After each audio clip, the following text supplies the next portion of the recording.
Welcome to the Tiger Interview Series. Hello everybody, this is Spiker Helms, and in this episode we have Tim Jones of Pittsburgh and Keri Meyer of Swing City.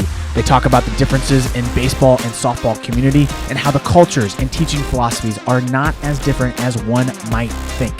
Just a reminder, please subscribe to the show and give us a 5-star rating on your podcast app of choice. Also, you can follow Keri at Swing City Sports on IG and Facebook. You can also ask her questions by emailing Keri with an I at swingcitysports.com. Enjoy the episode. What's up, everybody? Welcome back to another edition of our interview series. This is Tim Jones, Rawlings Tigers director here in Pittsburgh. I'm incredibly excited today. We're kind of opening up and branching out into the softball world here, and we have one of the most dynamic minds that you could possibly chat with, who has experience on both sides of baseball and softball, with Keri Meyer here in Pittsburgh. Some of the topics we're going to get into today, we're going to talk about softball culture, past and present, playing at the highest level and developing players to get to the highest level. And then how can we bridge kind of the disconnect and the big gap that we have between the baseball and softball cultures as a whole. So Keri, I'm going to open it up to you. Give us an awesome introduction. Tell us about your background, kind of what gets you excited to go now. Awesome. Well, thanks again for having me. I really appreciate it. I think it's, great to just get people information out there about the game and, again, the baseball, softball differences, similarities, that type of thing. So I'm excited to be here today. So thank you. Just a little bit about me. I grew up here in Pittsburgh, born and raised. I played locally at Robert Morris University. Fun fact, I wasn't recruited out of high school. So to go to a Division I school was kind of a rare path. But softball is very different from baseball in the ways of you don't really get recruited from high school softball. You get recruited from travel ball softball. And so my college coach happened to actually be at a high school playoff game. So I ended up he liked me. I ended up going to Robert Morris. I had a really good career there. I was a walk-on that kind of, ended up being a 4-year starter. Lucky enough to be a regional All-American, and decided, I think I wanted coaching to be my path. And from there, I was a grad assistant at Fairleigh Dickinson University in North Jersey, the small Division I campus outside of the city. I hated it. I was like, wait a second, I'm far from home. This is like way more work than I thought it was going to be. But the first year I would say I hated it. The second year I was like, oh my God, this is for me. I love this. And, just trying to figure that stuff out. So I went from there, and one of my players, her godfather actually opened a baseball facility, in Westchester, New York. So he was like, you should come work for me. I was like, great, I'd love to. And so I went and worked at a baseball facility in Westchester, New York for about 3 years. And then I ended up being the head coach of a junior college in New Rochelle, New York, called Monroe College. And then moving back to Pittsburgh after 7 years and being the assistant at Robert Morris, where I played. Big passion of mine to be where I played and be able to impact players the way my coaches impacted me, and kind of realized that I loved working with players, but I wasn't sure. I didn't want to keep moving around. So ended up doing some development work at Robert Morris. And then, the opportunity came to start my own company. And here I am almost 2 years to the day and almost a year post pandemic. So things are good now. I think, happy to be what I'm doing. I love working with kids. And I think I was happy and lucky to kind of find that calling of being able to work with kids and the balance of working with them, but being able to coach still too, which, if you can find that niche of like what you love in the perfect world, I somehow think I found it. So yeah, that's me in a nutshell. That's awesome. I mean, that's an amazing introduction overall. And I think it's incredibly fascinating, especially when you talk to former players that played at the highest level, where they have that passion, that desire to coach, and kind of where their path leads them. It's almost unanimous that very rarely does it happen one way. That's it. You're in where you want to go, and you're you just kind of stick to that path overall, right? And more times than not, I think people don't realize that you go through quite a few doors to get to where you finally figure out what your best fit is, right? It's crazy. Yeah, absolutely. I mean, there were a lot of zigzags along the way. When I started working at the baseball facility, I never thought I'd really get back into college coaching. Like, it was really long hours, not great pay. So I was like, I mean, I don't know if this is for me. And then it's just funny, like, how you meet people and what kind of transpires from there, right? So I was working at the baseball facility. We rented out the facility as well. The athletic director, head baseball coach at Monroe College, great baseball team. They went to the World Series 2 years ago. And he was like, we got to know each other just from their team coming in. And he was like, you would be perfect to be my head coach. And I was like, I don't know if I want to get back into coaching. I've never coached JUCO. Like, I'm not really sure that's for me. I've never been a head coach. And he was like, you would be great. You would love it. And I was like, at that point, 3 years, you grind when you're working at a baseball facility. I was working 7 days a week, 12 hours Saturday, 12 hours Sunday. I mean, it was grinding. And I was ready. And I said, I'm in. And I went there, and that's where I kind of started to realize, okay, this is what I want. This is like, when you talk about opening doors, I mean, it was amazing. It was like life-changing amazing. Sure. Relationships are amazing. And I can't tell you how many times I get the question, is this what you do full time? I'm like, do you think I have time for anything else? It's unbelievable. I know. People are like, oh, you don't start work till like 2:30. I'm like, yeah, but I'm working like all morning. Sure.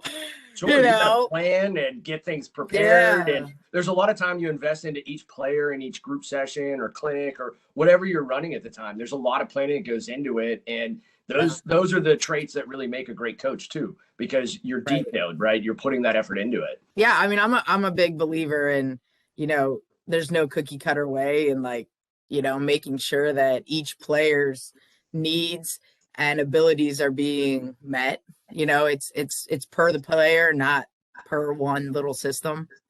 Let's tackle the topic of softball culture, past and present, where it was, years ago, where it is now. How has the softball culture developed from when you played versus where it's at now? It's immensely different. So, when I played, I mean, this just speaks volumes. So I'm 37. So I graduated high school in 2002. When I graduated high school, there were 4 travel ball programs in Pittsburgh. And, I played baseball till I was 15, which a lot of girls play till they're like 9, 10, maybe 12. But I played till I was 15 because I filled in at like the 12U, maybe 13, whatever that is, 13U. And I was like, yeah, I don't like this. I'd rather play baseball. But then you get to high school and you have to play softball.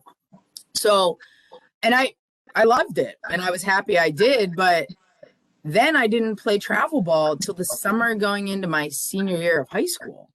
So, that would be unheard of now. There would never be a Division I player that doesn't play travel ball to the summer going into her senior year. It wouldn't exist, right? So in that aspect, it's incredibly different. And I don't know if I wouldn't say it's so much better, right? Like, I just think kids definitely develop more now. There's more training, there's more workouts, there's more specific, detail towards being a one sport athlete, which I'm not really a fan of, but it is completely different now. Like when I played a million years ago, it's, you definitely played easily 2 sports, if not 3, right? Until I was a junior, I played 3 sports. I tore my ACL in basketball, so I had to stop playing basketball after my sophomore year. And then, I golfed and I played softball. And yes, I would rather golf now than do anything else. But it is, it's just so different that way. I mean, there's a million teams now. Everywhere you look, there's a team popping up. And I think there's a couple good players maybe on every team. There's not those stacked teams where, like, if you played for the Patriots back in the day, I mean, you were really good. You were probably a Division I player, and I like that the game is growing. I love that more kids are playing softball. I just wish we kind of still had that tier, if that makes sense. Like, it's okay to be good enough to make this team, but not good enough to make that. Like I like that. I think it shows competitiveness, and again, I don't want to just, I love the game growing, and I think if a kid wants an opportunity to play, absolutely, but there's like times and places for that, certain tournaments for that. So that's just, I think it's really different. No, I could go on and on, so you'll have to stop me at some point. No, and it's kind of crazy, the way that you say that. We're the exact same age. We grew up playing baseball during the same time frames, right? And back when I played, I mean, we had Legion baseball. We didn't really have travel baseball at all. It was, you played through Little League, then you went into Pony League, then Colt League, and then it was straight to Legion ball. And some of the best Legion teams out there, like that's where you knew that you were going to go play in college. And we didn't have this, and multi-sport athletes were huge back then. And I still firmly believe in it now as well. We share a lot of the same beliefs where there is a lot more specialized training and there's a lot more year-long training for players at a younger age.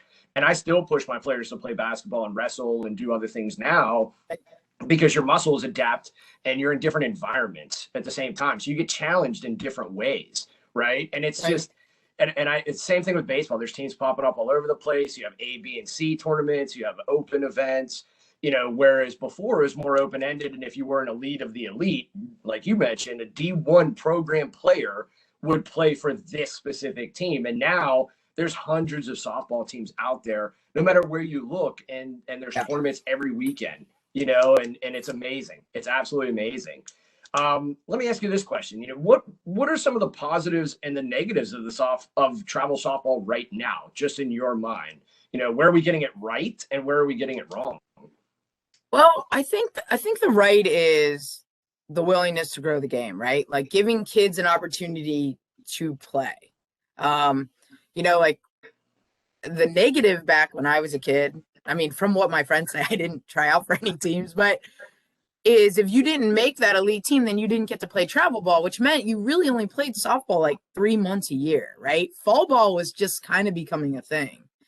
So I think the right is growing the game, right? Like, so more kids are playing, you're giving the kids, more exposure and access to hopefully getting better, coaching by individual lessons, camps, clinics.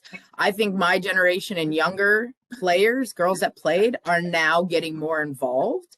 So I think that is a really good thing. The one thing I would say that I notice a lot of is it is all daddy run, right? So that's where I think it's not great, because, would you, if your son played ice hockey, would they ever have a coach that didn't play hockey? No. If your son played tennis, they'd never have, football. You're not having, my dad was a Division I football player. He was never going to be coached by, my brother played football. He wasn't coached by guys that didn't play football. He was coached by parents or volunteers that played football. But yet we have dads coaching softball. They're like, oh, I watched a YouTube video. He can coach. I'm like, what are we doing? It's like, why would you put your daughter in that situation, but never your son? You would never let your son, even basketball. You're not letting your son play basketball, be coached by somebody that didn't play or know the game. Like, but yet, if it's our dad, oh yeah, that dad's a great coach. Is he? He might be a really nice guy, but does he know what he's doing? And and you need a combination of that. You need these people that are willing to volunteer their time. God bless them. It's amazing. You need that. My dad was that. My dad volunteered for everything. He was the president of the board. He's still part of the board. Like, it's amazing. But you also, like, as the game is growing and the sport's evolving, like, we need more female coaches. We need more, coaches that played, guy, girl. You need people that played the sport to a fast pitch, not daddy slow pitch, beer league, to teach, right? Like, this area is, in my opinion, very far behind. in fast pitch softball. When I was recruiting, you go to different areas and you're seeing, I'm like, man, they're like light years ahead of us because Sure. of the training and the coaches they have put in place at a young age for these girls. Yeah, maybe it's South Florida and they're able to get outside all the time too, but it's a combination of it. Sure. It really is. And, comparing baseball, and it kind of sounds like there's a much more loaded topic onto that as well, where it's the same thing now, where there's rec ball, and I've seen it on the baseball side where, and even on the softball side, where you have some really awesome dads and moms that are willing to help out. You got some moms that have played college softball and they're in their 40s or their late 30s or even older, and they'll come back and they'll help out because they have some experience. And then there's other people that just scour YouTube and they are hoping that they pick the right topics and the right things. And those people, I mean, they're all saints by all means, because they're willing to take the heat from the other parents that don't know. But then that's not an easy job. It's not. And there's parents that'll do it just because they want to, or they think they know, and they're not willing to adapt or grow. And I've talked to plenty of athletic associations where it's, well, we're going to play by age now. So you got older kids playing coach pitch that, I mean, they're hitting home runs at 9 years old on the 9U T-ball field.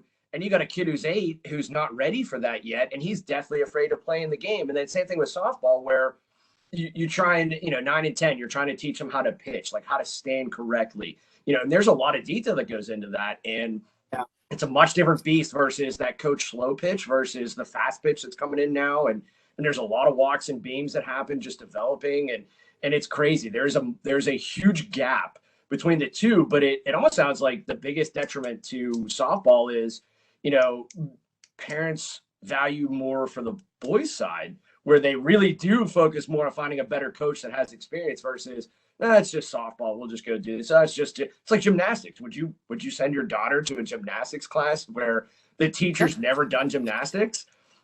I wouldn't. I wouldn't either. It's a much different beast overall. Yeah.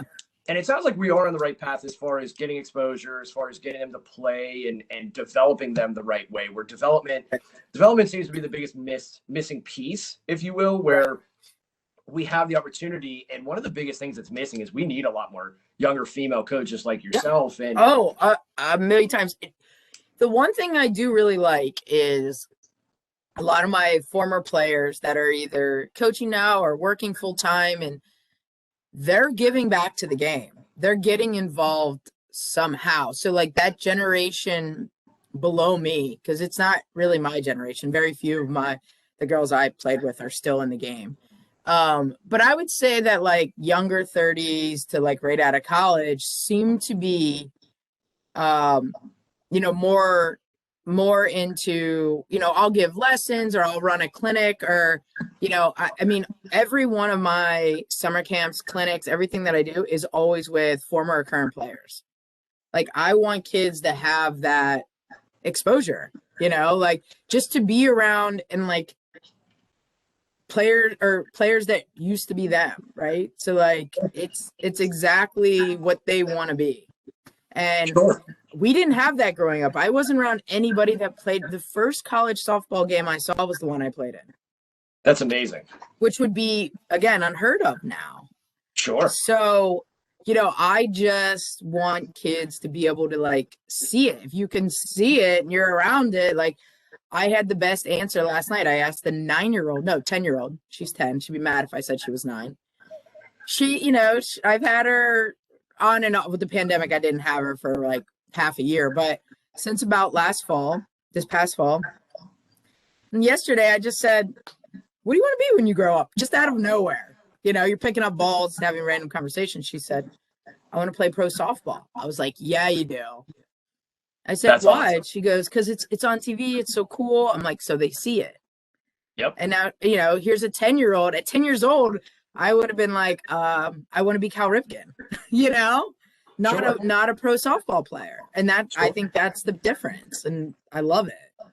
And that kind of leads us into, what are some of your goals to improve it? And I think that that's a goal that not necessarily you and I have the ability to adjust and alter, where they are seeing it. Like I know myself personally, one of the best things to watch on TV in the springtime is college softball. Like it's such a rapid, fast-paced games. I make try my best to make my baseball guys watch it because it's just so fast paced and there's so much action in it and it's intense. You get intense watching it, and I don't know how you don't because it's amazing. And Yeah, no, it's great. girls see it. They're seeing this pro style. And I know we've had the conversation in the past where you were talking about former players across the country. It wasn't just girls that you played with personally. It's ex big time college players that have played at the highest level coming back and doing clinics and camps, around the country and whatnot. What would you say are some of the two biggest goals? And you can make it, that aspect or the development aspect, whatever your two best goals are to improve the culture as we grow the right way. I just think as part of growing the game, just, continuing to get the youth kids, like I want to get rid of slow pitch and the youth level. Like, I just don't understand it at all. And it's a crazy thing. I was told a local high school here, which is a big high school, their number one female sport is slow pitch softball for their high school. I didn't even know there was a high school league. Interesting. Yeah. And that I just don't understand it. Like, I get when they're younger, but like, why? Like, if that's never an option, then they're never scared of it. Do you know what I mean? Sure. So for me, getting rid of slow pitch softball. Yeah, they can play slow pitch softball when, they're 25 years old and they're having beers on Tuesday nights. But I think that would be a big part, because then you're taking those kids and they have this unrealistic fear of fast pitch. And I'm like, no one's throwing that fast at 8U, 10U, and now they're closer and they are. But like, and then I think the other part is just like continuing to take those kids and that 12U, like where it kind of splits, do I want to do this or not? Like, Jenny Finch actually had a post yesterday that was like amazing. It's like, we had 9 games this weekend. Why does our sport need to play 9 games in a weekend? Like, I think that also makes kids like, it's every weekend, all day, every day. Why do we need to do that? Sure. Maybe you're losing kids because of that. So like, yeah, you can play games and grow the game, but like, you don't need to play 17 weekends or, you don't need that. You can play and develop and just get kids to keep loving the game. I would love to see that 12U instead of here, like kids continue to play. Sure. And I think to add a little bit of context to that, especially for some of our baseball viewers, baseball is very different. We'll have some fall ball. You kind of play September into the very beginning of October, especially up here. It gets freezing cold all winter. You got snow and ice everywhere. So we go inside. And it's a big, fall's a big football season for us. It's a big basketball season in the winter time. So we kind of transition into that development side and strength and conditioning and doing practice time and doing clinics and lessons and individualized work and small group training. And then you go into your high school season. For us, especially with youth baseball, they'll kind of start in January, some maybe in December. Then they'll play, like April, May, and June. And some travel organizations will play into like the beginning of July. Some of them will go into later July, whatnot, and it's all-stars for rec. And then once you hit 13 and up, you'll just play middle school ball if you have it, which a lot don't. So then you'll practice all spring, and then you play June and July. Whereas softball, you're going to look to play in the fall. You're going to play an indoor winter event or a friendly, and then you're continuously practicing. Too. It's almost in a completely year-round aspect. 1,000%. And that's a crazy aspect. And then there's other ones where, like you'll have an event, like we have one here in Butler, PA, where there's 100 teams that show up, 100 plus teams, and it's huge. It's awesome. And you can see girls playing from 8U all the way up to 18U. It's amazing. But there's different levels, but then you'll see organizations that they're playing 60 to 80 games in a season. Where's the era of development in that? It's right. A little bit more intense with softball where they do go year round and they'll play October through all the way through the summer. It's amazing. Mm-hmm. It's amazing. No, it is like, so my nephew is, God, he's going to be 12 in August, right? He plays on a really competitive baseball travel league. He's very good. And like, I've seen it, like just the difference, like they don't do anything in the winter as far as like games and stuff. That's just development. I'm like, Yes. Yes. That is what you should be doing. And like, you don't need what for what? What are you doing an indoor game for? You know? It's And as far as the baseball side of it, like, and he plays a lot of games in the summer, but like, I don't know. As a kid, I loved, back in the day, it was like All Stars. All Stars was like our travel, right? So, sure, you're playing like 4 to 5 weekends, and like it felt like you were playing every weekend, but you're not. And sure. and I don't know. I loved it, and I like the baseball side of it actually more. Like I just feel like maybe it's just because they've been doing it longer. As far as like this is kind of we're gonna go maybe like a Memorial Day weekend tournament, and then some tournaments until like the first week of August. And then that's Sure. it. And then maybe a few in the fall. Sure, sure. And then you kind of jump into that development side. It sounds like Yeah. that would be one big bridge that we need to build that bridge kind of overall. And like I've noticed myself, even with some other organizations that I've been part of or helped coach or develop players with, you kind of see it at the younger level more than anything else as they develop up, where if you play so many games, some kids get mad right after a game if they lost. They're very happy if they won, and then you just move on to the next one. Or you have an hour and a half, or you have a 3-hour break where all the parents go to a restaurant, and then you come back and play again, and then you're cold coming back trying to get hot again. And it's they kind of lose that emotion or that feeling of whatever. We have 30 more games to play. It is what it is. You definitely don't see that like competitive, fiery type kid as much anymore, I don't think. You see it a little bit, right? Like Sure. like the majority of kids, it's not like that I have to win mentality. It's like, oh, I got to play today. Yeah.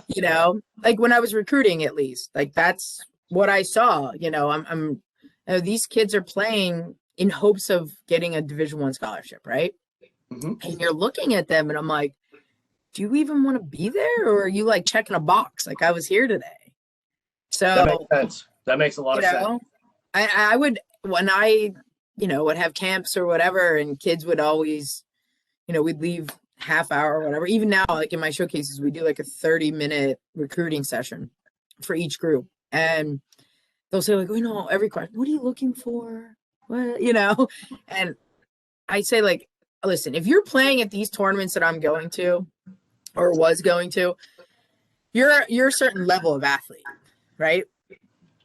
You're probably, a Division I, Division II type player. I'm not really worried if you're striking out or not. I'm not really worried. How are you reacting to these things? What's your body language after you strike out? What's your body language after you make an error? How are you talking to your teammates? How do you talk to your parents? When your coach is disciplining you or giving you constructive criticism, what is that reaction?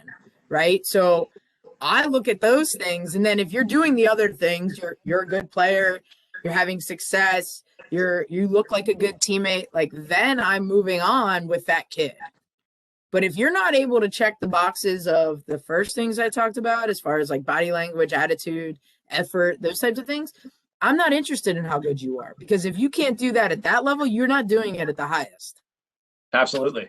Absolutely. It's a lot of intangibles that I think a lot of players overlook, or they don't even consider that. They have to get their average for that weekend, or they have to strike out X number of players. And it's kind of a great segue into the next question, where you're going from this level, but you want to go to this level up here. Right. Playing at the highest level to developing players at all levels. Kind of going into the next segment is, what do players not consider whenever they make the asserted effort to pursue a collegiate career? What are some of the biggest pitfalls a player could experience in approaching a career outside of high school? And that's obviously one of them. So just kind of add on to that, if you will.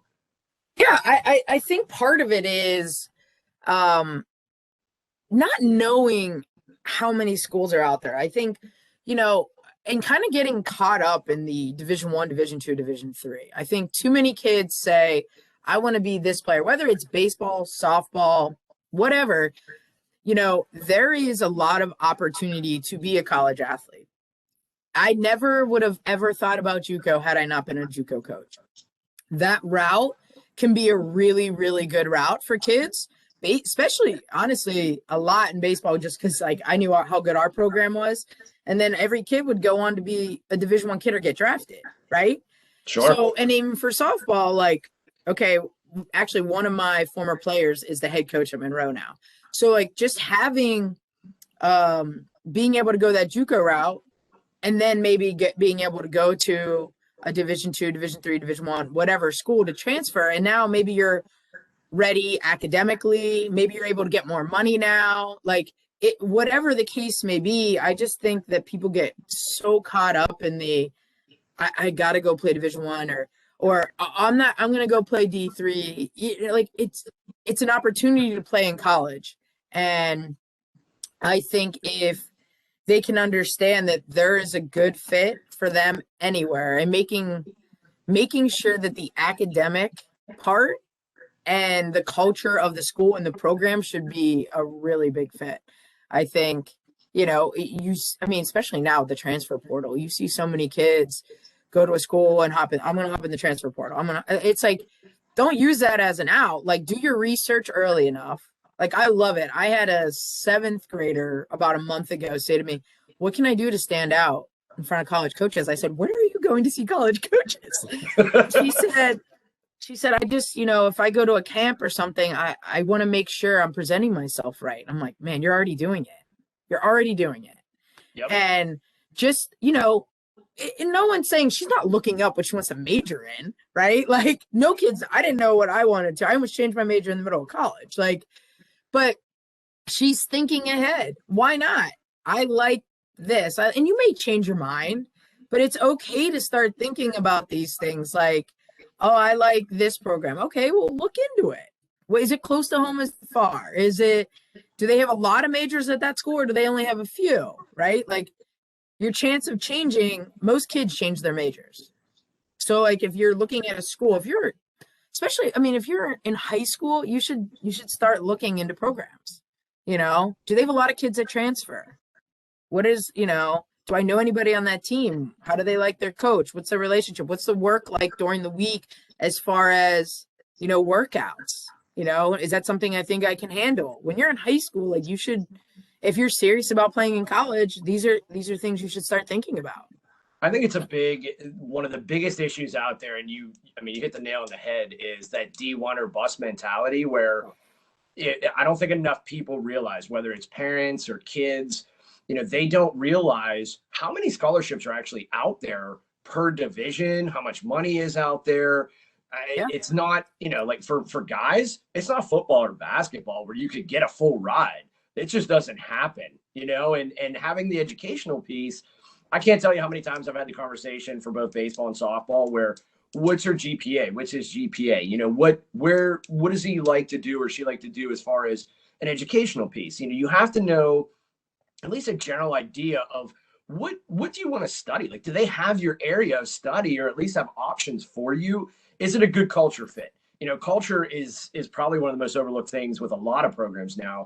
And do you have a good culture? Do you have a negative or toxic culture? What does that do for you? Do they have a need for your position? Are you capable of taking another position if your position is stacked up? And I've had a couple conversations simply because of COVID and the added years of eligibility with, you're a senior, right? And you have a plan, or you have an idea of you're going to commit to this school. You got to continue to work. And now you have to actually work harder, because if you want to go to a program, they have this amazing ability to bring in someone that already has a year of experience to come in and add value to their program now, where you don't have any experience, right? So you might have to look at going to a JUCO and find out, and just having endless conversations of, do you know what the schedule is? Like, I could give you mine from Cal U. You wake up, you're in the gym at 5:30, 6 o'clock in the morning. You get your workout in, you take a shower, you have breakfast, you go to class the rest of the day. Now you have practice in the afternoon. You're going to practice. You come back, you're eating again. You might have a night class, and you have roundtables. And whenever you're not there, you're hopping on a bus. You're going to North Carolina. You're playing baseball for a week there. You're making a pit stop in Georgia.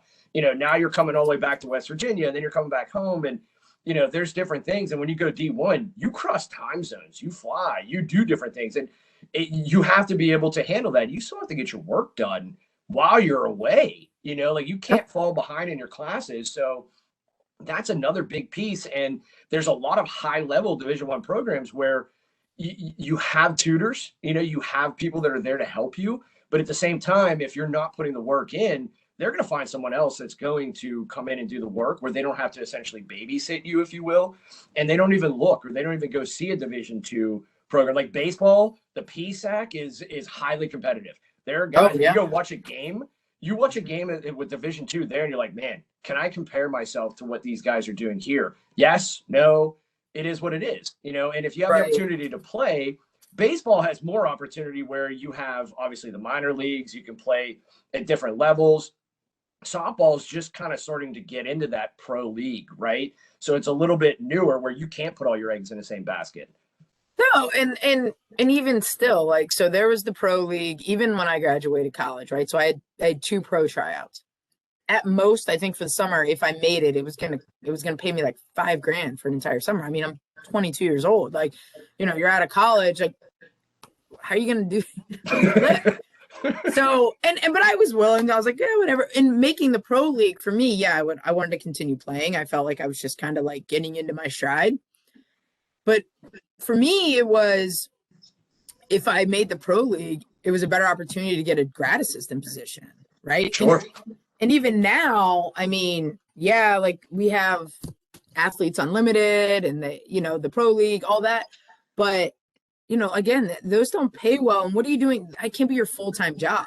I mean, there are very few athletes where it's their full-time job with endorsements and like the Romeros and things like that. But like, there are more times than not, this is it. You get 4 years.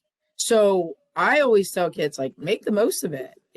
Even guys making the minor leagues, playing in Frontier League, independent ball, all that, like, it is still really hard and far and few between. And, getting that degree, figuring out what you kind of want to do there and making the most of it is still, if you get the opportunity to play after, that's a bonus. Sure. But you want those 4 years to be, good and a good fit academically, athletically, socially. I always tell my players, the biggest thing for you is you want to be grateful and thankful at the end of your 4 years, because at the end of those 4 years, no matter what, they're going to set you up for the next 40 years. And if you get to play, that's a bonus, right? That's your ultimate bonus. But even when you're done, it still should set you up for the rest of your life for what you want to do to make a living, and you're going to be a member of society and be a good person in society. And at some point, even if you're working a full-time job, you can always give back to the game. You could do clinics and lessons. You could coach youth teams. You can instill your wisdom and your knowledge to help more players out. And that's really what it is. And, kind of leading into the next one, it's kind of like a loaded question, if you will. Tell us what your development philosophy is for your high school players, and does it fit or does it differ from when you approach a youth player? It's probably a little different, right? But there are definitely some similarities. My biggest thing when I'm working with any kid, even my college kids, right? So I have a couple college kids that come back every week during the summer, every week during Christmas. And it's building that confidence in them, right? I think if you have confidence and, you can understand those things. And now the college kids, like, I've had these kids forever. So like, we kind of are already on the same page as far as like hitting and things like that, but instilling that in them, like this confidence or this air about them that, like, I know I can do this at the youngest age.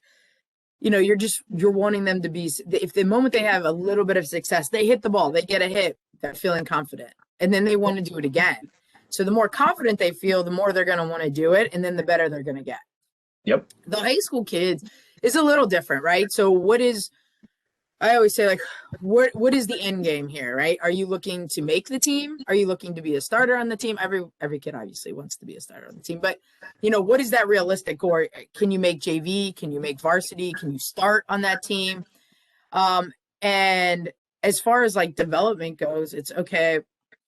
Well, we have to be able to do X, We have to be able to hit. We have to be able to field. We have to be able to do these things consistently. And I talk about, if you're consistent, you can be good, right? So if you're able to like repeat the same thing over and over again successfully, you're going to be, again, if you're a 300 hitter, you're going to start.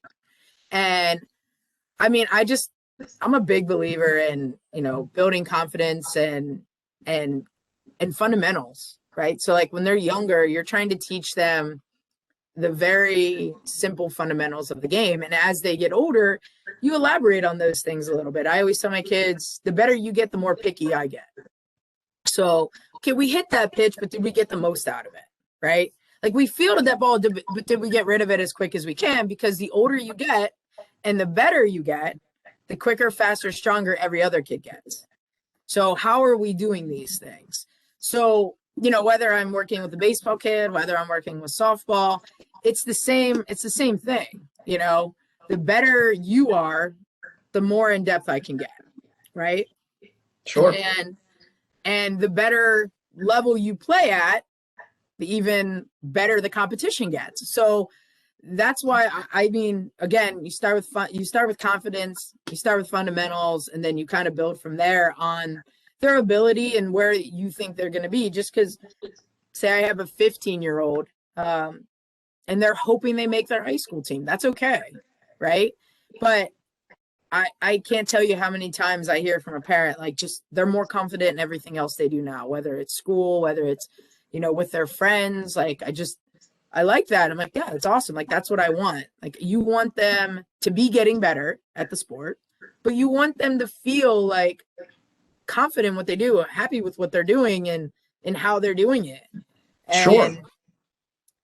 Yeah, that's even my college kids. It's really funny. I have a kid that she's a Division I player. She just got Conference Player of the Month last Congrats, that's awesome. Yeah, it was awesome. She's a great kid. Great kid. So I've had her for 5 years now, maybe. Yeah, 5 years, 4 years. And so she's got all the skills. She's one of the most athletic kids I've ever had. And I just kept telling her, like, you got to go in there and you've got to believe that nothing any pitcher throws, I don't care if it's Alabama, I don't care if it's LSU, or a conference opponent, like you need the confidence. Like, you have all the tools. You're the one not holding you back because you don't think that you can do it. So she has, a great couple weeks. She gets Conference Player of the Month. And she texts me. She's like, it's unbelievable what you can do with confidence. Absolutely. Like, yeah. Absolutely. And you obviously, again, it's like recruiting. You have to have the tools, but it's the other side of it that you need. It's a big aspect. I think especially, a lot of what I've noticed is when you have a really great coach, if you develop those players, you kind of lay that foundation, you instill the confidence. Especially when you explain it, you give them intent, and then you give them those short-term goals and you keep expanding on them. Yeah. And to kind of sum up what you've stated was, you give them expectations, you hold them accountable for what you expect, and then you build on that. Every time that they improve, you continue to build on that. You have them set realistic expectations, and then you push them to achieve it. Confidence is huge. And what I've learned is with great coaches around any sport is when you build that foundation, you instill the confidence, and you're continuing to explain it to them so they're getting smarter with it. When they see success building in themselves, they get even more hungry. They get more intent on doing what they want to do, and they're building and pushing themselves even more because now they've bought into themselves.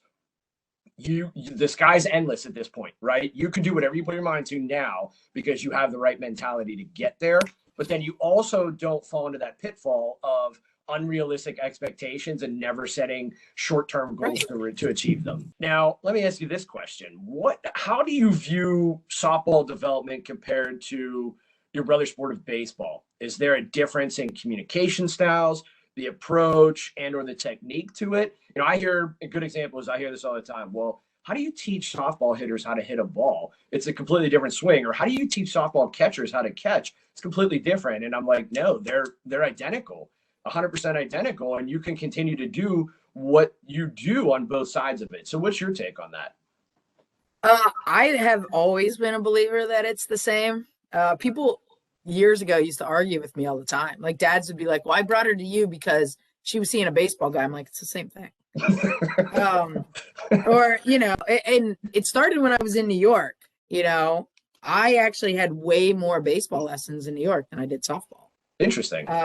Way more. So if I saw 50 kids a week, I bet 30 of them maybe even 40 of them were baseball, 10 were softball. I mean, I had a million baseball kids and only a few softball. Now, softball in Westchester wasn't big then.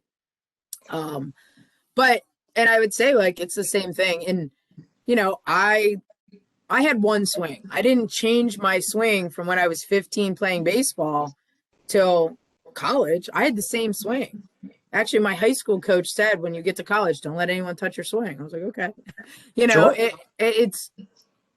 And I just, to me, it's, you're hitting a round ball with a round bat, let's simplify it. I'm big on simplifying. Don't make things more complicated than you need to be. But I just think that, people get so caught up in like the technique, this, you got to be here, you got to be there. I mean, there's a million different ways that you can teach hitting. Sure. I start every new lesson. I start out with that, but this is what I teach. This is what I have found has like kids to be as consistent as possible and find some success. Right. So that doesn't mean it's right or wrong. It's just what I teach. And I'm okay with that. And it doesn't mean it works for every single kid I've ever had. Right. But I think that as far as like comparisons, I've worked with really high-end baseball guys, like really high-end baseball guys and really high-end softball. And I've never treated either of them differently. I know that there's certain differences in the game where, right. Baseball, your field gets bigger, right? Yeah. All those great athletes when they're 12 and under stay in the infield. And then now you hit 13, you're on a high school size field. You need athletes in the outfield. Like, you have to have that because you're covering the whole field with 3 guys, right? With softball, the field doesn't change. It stays the same. So it just gets faster. It gets much faster. And, I know that the whole pitching technique is completely different. And yeah, I mean, obviously, yes, there's differences in the game, but like, as far as like teaching wise, hitting, fielding, it's all the same. I do too. And I think I think that gets overlooked a lot. I mean, I think the one thing on hitting that is completely different, and the only guy that was close to doing it is Ichiro Suzuki, is the closest guy to doing that, the slap hit. And it's crazy to me to watch it. And I love it. It's like, this is amazing. I don't even know how people do this. It's hard to imagine you're running at a ball coming at, I mean, if you're playing like 65, if you're playing a high level, and you're already, by the time she releases the ball, you're talking about like maybe 36, 37 feet away, coming 65 at you, and you're running towards it. And you're trying the hand-eye coordination to be a successful slapper is insane. Sure. Like, those are some of the best athletes, in my opinion, just because of what it takes. The ability to have that hand-eye coordination is such a high level overall. Now, would you say, in your opinion, and I know this is how I feel that if more baseball and softball minds got together, they would realize on their own how similar the game is taught, how similar things are. And I can tell you from my own background that there are people that I've worked with that have never looked at a softball drill in their lives, and vice versa. There's softball coaches that have never looked at a baseball drill. And I'm like, trust me, there's amazing minds in softball that could give you a ton of infield drills, and vice versa with baseball. Now, do you feel if those two sides would spend more time together, we could kind of help bridge the gap between the two a little bit? Yeah, I mean, I'm sure, because like, some of my go-tos, right? Like I have like, my softball coaching friends that, like we always like talk and, kind of bounce ideas off of. But I have 2 of my good guy friends, both run baseball companies. One played in the big leagues for 9 years. The other one played for the Rockies, minor league system. They both run their own stuff. We talk all the time. I mean, weekly, and we compare things. We talk about things, and it's fun to see, because they'll say, "Hey, I like this that you talked about," or "I like that," and I say the same thing, So now like we're on the same page. So I think if like we're doing it and you see some other people like starting to do it at like higher levels, like people that are more nationally known, bridging that gap a little bit, which I think is good. I think if you're not doing it at this point, you're just kind of like a little naive, I think that it easily can be done and it should be done because I'm all about always trying to get better and learning. And, even if you don't like it, there might be something in there you like, right? So if you're Sure. paying attention to it and you're watching it and you're learning, okay, maybe I'm not a huge fan of this, but I really liked how he did this. Sure. And maybe he feels the same way about me. And, I say this to kids all the time in my camp. If this is something that you've never heard of or you've been taught, that doesn't make it right or wrong. I want you to try it today. And if I want you to find one thing that you feel like works for you, and coaching was the same way. When you're coaching, you're going through like trying to build up your coaching resume and you're coaching at all these different schools. You're not going to like every head coach that you work for. But maybe I like the way that he, communicates with his players or she communicates with her players. But I didn't love the way that, they ran defense, like whatever it is, you can take all the things that you like and you can make it yours. I think the biggest thing is it's almost like an unwritten rule it's a barrier that's starting to break more than anything else. And it's great that it's happening at the higher level because then everything happens at the higher level. It kind of trickles down to everyone else. And we talk about this on numerous podcasts where, you have to be challenged as a coach, right? You always have to be learning, and don't write someone off because they have 100 drills that are out there and you only like 5 of them, right? You could disagree with the other 95, but those 5 are going to help you out and help you grow your base. And don't put people into a shoebox because now you're trying to conform everyone. And when just human nature, you don't want to be forced to conform to something. It's kind of like that unwritten rule where, softball's softball, baseball's baseball. You can't do anything, right? Like, I think that this is starting to happen, and it sounds like it's happening at the higher level, which is fantastic. And now we can trickle down because we can use that as a great example and say, listen, if it's successful there's no way that it's not going to be successful here. And if you want to get to that success there, we got to start doing it here at the lower levels. Yeah, I mean, just take a look at the big leagues. The Marlins GM is a female. Absolutely. Right? How many organizations, I think 3 or 4 this year, hired female hitting coordinators? Sure. Right? So like that bridge is starting to gap at that level. And, maybe even as we move further here, I guarantee in the next 5 years, I bet almost every team has some kind of female on their staff. I think people are realizing it doesn't have to be like a man versus woman thing or baseball versus softball. It can be what's best for our organization. That's the biggest thing at the end of the day. As a great coach, the girls come first, the boys come first, and let's continue to get the best possible fit for that group or for that organization. And that's really, at the end of the day, that's the bottom line. And then you just build that culture from there, right? And it makes a huge difference. Now, we kind of talked and touched quite a bit throughout this about bridging that gap and what the disconnect is. In your opinion, how would you build a culture in a program or a culture within a program where baseball and softball can thrive harmoniously? We're doing it here. We're trying our best to work and make it right here. I've seen it completely destroy organizations in the past where baseball tried to add softball and then they try to conform it to the way baseball does it. And there are very big differences between the two. Are there aspects in there that make travel baseball and softball completely different as far as a culture or how to run a program standpoint? And how, in your mindset, can we do it the right way so they can coexist? Yeah, I mean, I haven't really been in like inside the travel organizations other than like obviously like my players and things like that. But I would look at it the same way that you build a culture of a program, right? So finding out what makes that player tick, getting the most out of them. Like, so how do I get the most out of my softball program and how do I get the most out of my baseball program, right? So each it's you have the same set of roles. Like when you are in a program, you have the same set of roles, but how you treat every player is probably different because not every player is the same.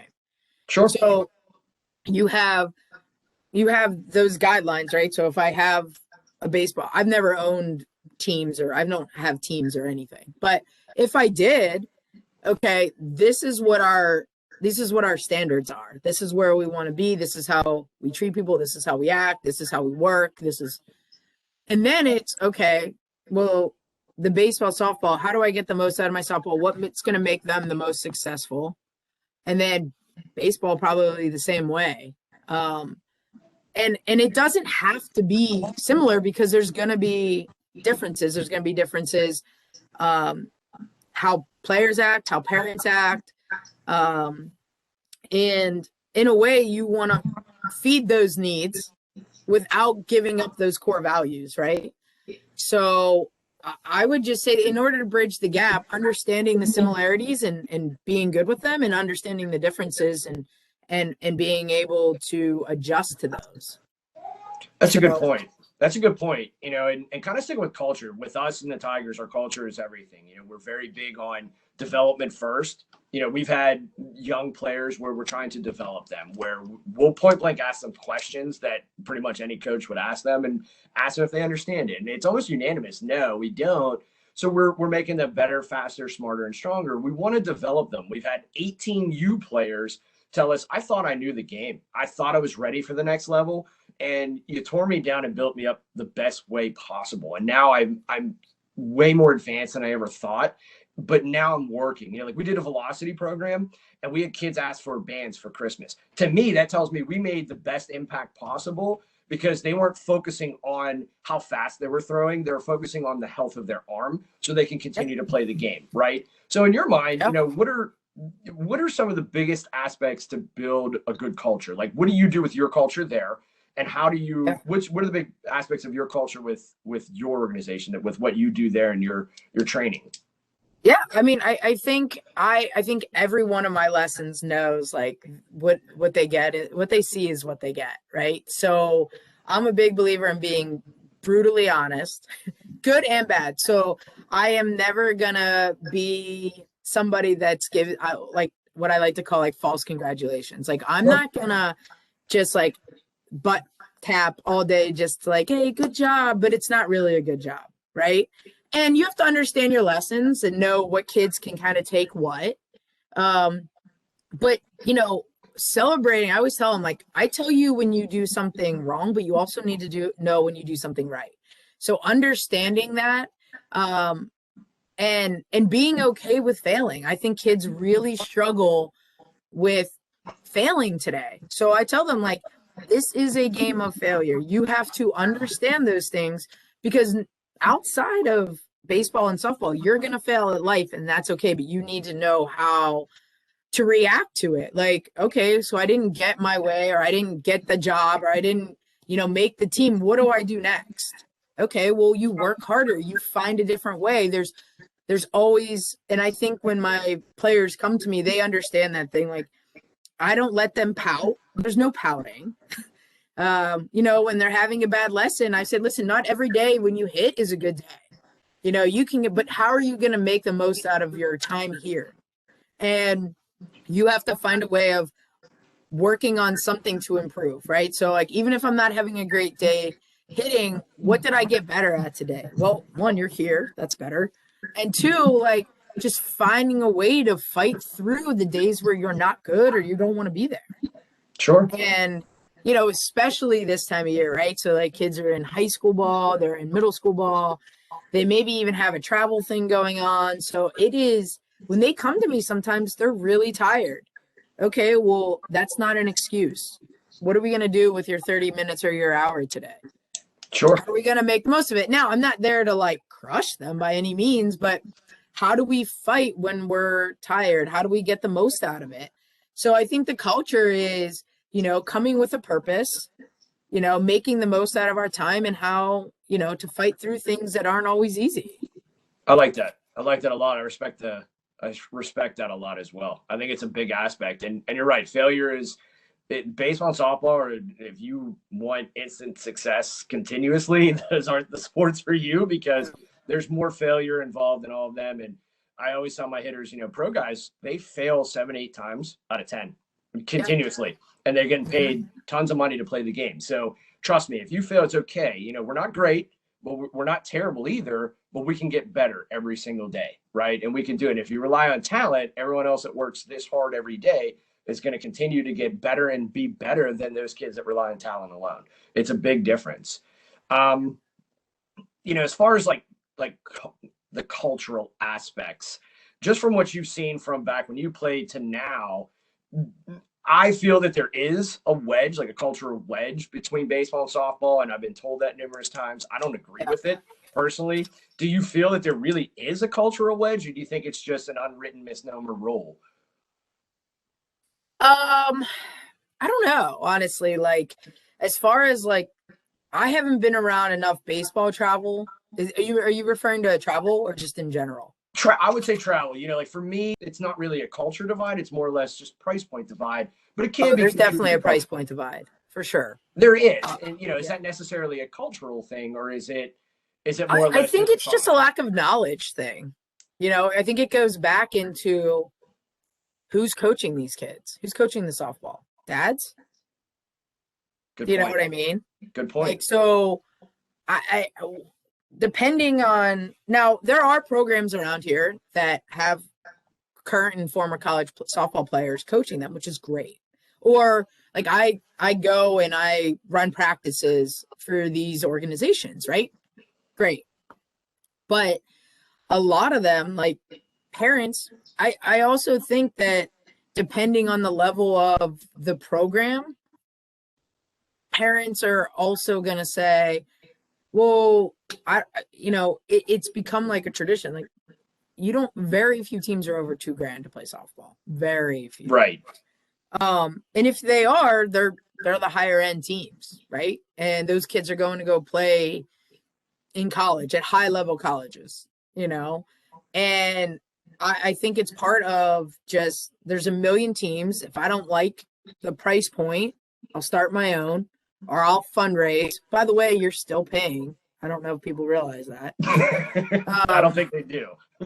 So it's just, well, we only paid $1,000 for this team. Okay, but you also fundraised $1,000, so why not pay the $2,000? But right. it is, yeah. I mean, I noticed it. I mean, in baseball, I know what my nephew pays. It's a lot. Sure. Sure. But you are also getting a lot. So I think it's like anything else. You kind of get what you pay for. And the lower the number is, I swear people are more unhappy. So it's a good point. Because, and then I don't know. Also, like, if the bar is so low, like, you're giving people like that option of like, they get to decide how that money, it's like, you don't get an opinion. Like, if you make it so high, this is it. I always said, if I had my own teams, which I'd be crazy, I think, to do, but if I ever did, I'd love to have a team where kids don't pay. It's all like sponsors, whatever. But if they had to pay, you pay X. Parents' opinions, there is none. This is the way it's run, and I'm not like some stickler or anything like that, but when you let too many cooks into the kitchen, it never ends well. Absolutely. And that is a big aspect. And I see the same thing, where you'll have a program that charges a ton, but then they don't see any value for what they're getting for that. And then the adverse happens too, where you're paying a little bit. But what I've noticed is it's more like a C-level team where that's closer to a rec travel. And this rec travel is a third of that cost. And they're like, why am I paying this amount where I could just pay this amount and get the exact same thing? And then they go over there. And then there's even less value there because it's all dads running it or moms running it that have never played. And, and I will say with baseball, there's a massive influx where you can pick and choose what you want as far as guys that played the game to come in and coach these teams. And I think one of the biggest things that softball needs more of right now is younger females coming back to coach the game. I myself have been very fortunate to connect with a lot of them on a lot of levels. And, we've had conversations in the past where I pick their brains. I give them freedom to do what they need to do because they know the game way more than I do. But I can't teach a girl how to throw a softball, how to pitch a softball at all. So I'm not even going to try it. So I'm going to call you and be like, Keri, can you help me out here? Because I have no idea what I'm doing. I'm way out of my element. And I don't think that happens enough. And I know that there's other high-level showcase teams that are very expensive but do a lot of fundraising, and all their girls are going off to high-level D1 programs. And I talked to their coaches numerous times. I said, well, how can we get more females into the game? How can we do that? I think that is the biggest cultural difference between the two is we need more of those coaches and those ex-players to come back and really be part of the game to help these girls out, but also to help where parents can step back. You set your expectations and you go with it. And at the end of the day, I mean, especially here in Pittsburgh, there's a million teams here. There's a million programs here. There's teams that have A, B, and C, and then it gets political. And then, hey, we have a whole team coming from this in-house program. We're really good. We want to stick together. Okay, now you're the B or the C team. Not to say that they're not a good team. It's just that's how they label them. And then if you need another player, you see someone like, I don't want to play in the C team, And I think that there are some there, but if you do a better job bridging the gap where you have to have the same culture, you just have to understand that you run them a little bit differently. Does that make sense? Yeah. Does that kind of sum it up a little bit? Yeah. Okay. Yeah, definitely. Last one. What aspects of culture do you need to establish to have a successful team? You kind of touched on it a little bit, where your goals are just to develop the players. And then again, for a high level team where you want them to go on and play college softball. Yeah, I mean, I think in any good culture has accountability, right? Like the last thing you want is people making excuses for themselves and each other. So, holding people accountable, making sure that there's a good work ethic, and just I think you need to focus on those two things. And like I used to say, like attitude and effort. And, when you have trust, I always say like kids that buy into programs, like if your team is bought in, you have a good culture. Like they believe they're jumping as high as you tell them. They say jump, you stay how high, that type of thing. And you want the communication aspect. Like I remember, like as long as you have a good rapport, then you're fine. Like you want your kids to be able to come and talk to you, but you want to be able to be honest with them. And I think if you can do those things, you're going to have a good culture. I always used to tell my players, like, I'm not going to ask something of you that I wouldn't do myself. So, when we have 5:30 or 6 a.m. workouts, I'm there. Yep. I'm in the trenches with you. And, I think there's a lot of respect there. You need to respect them. And, and if you can have all those other things that we talked about, the accountability, no false congratulations. It's my least favorite thing. And, you're building them up the right way. You're building that confidence and you're making them accountable and teaching them like you only know what you know. So if you're able to push those kids and get the most out of them and figure out what makes them tick, then you're going to have a good program and you're going to have a lot of success as far as like good kids, good accountability. And I'm assuming, like, depending on talent, like a good talented team too. Sure. And I want to touch on accountability because we both use that a lot and we do it a specific way. We're almost identical on how we do that. I think the term gets misinterpreted a lot of times. And I've had this conversation where I want kids, players at any age group and parents as well to understand it, where I've noticed that some people take it as more or less, like a reprimand, right? Like I'm holding you accountable for something that you did. Yeah, to an extent, but at the same time, I'm holding you accountable because you and I both know what we expect from each other, right? And actions speak louder than words. And it's not a negative. It's because I care about you and your success and I'm putting this much investment into you.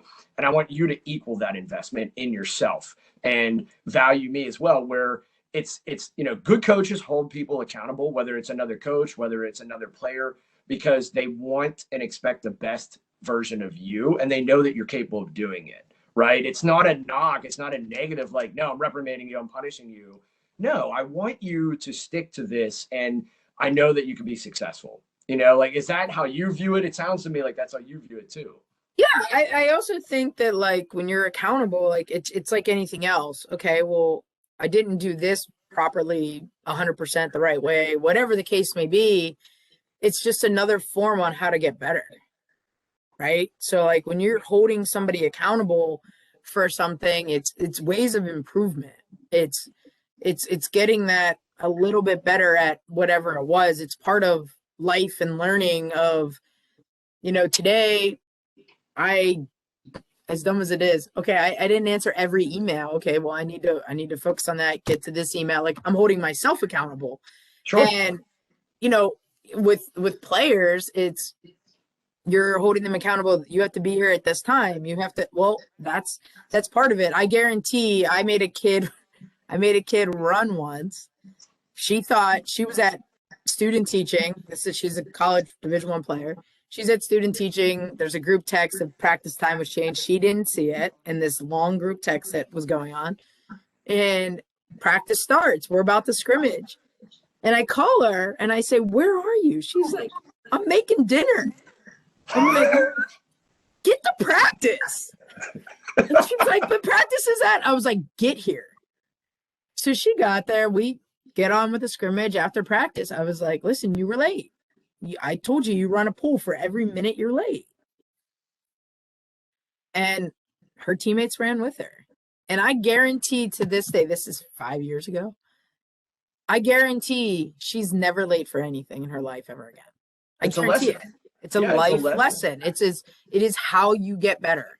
Like being accountable, like you said, isn't necessarily a punishment. It's learning. Like that's how you learn. You learn by failing. You learn by not doing things always the right way. And I think the more you can get kids to see that, the better off they're going to be and the more successful they're going to be, sports or no sports.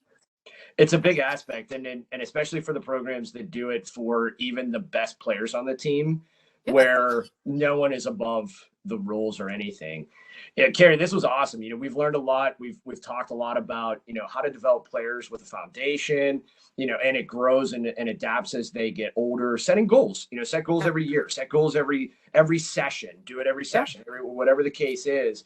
And, how to prepare yourself a little bit better for if you do want to play. Talk about an 8th grader that is intrigued now, shows a lot of poise in class and determination, in my opinion, with where she wants to go.